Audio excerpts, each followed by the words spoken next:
Les disciples des quatre coins du monde, les disciples du Christ, continuent de semer l'évangile de Jésus dans le vaste champ de Dieu. Nous, les disciples insérés dans le contexte sociaux les plus divers, nous portons sur le monde le même regard que Jésus portait sur la société de son temps. Le disciple de Jésus-Christ participe en effet du dedans aux joies et aux espoirs, aux tristesses et aux angoisses des hommes de ce temps. Il regarde l'histoire humaine. Il y participe non seulement avec la raison, mais aussi avec la foi.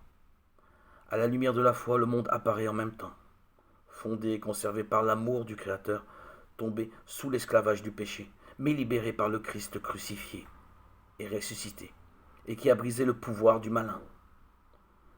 Le disciple du Christ sait qu'à toute réalité et événement humain sont sous-tendus en même temps l'action créatrice de Dieu, qui communique à tout être sa bonté, sa grâce, son amour, sa miséricorde, la force engendrée du péché qui limite et engourdit l'homme, le dynamisme qui jaillit du Christ, comme un germe de renouveau qui donne aux croyants l'espérance d'un accomplissement définitif.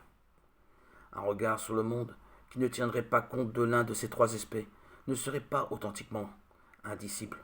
C'est pourquoi il est important d'apprendre, d'enseigner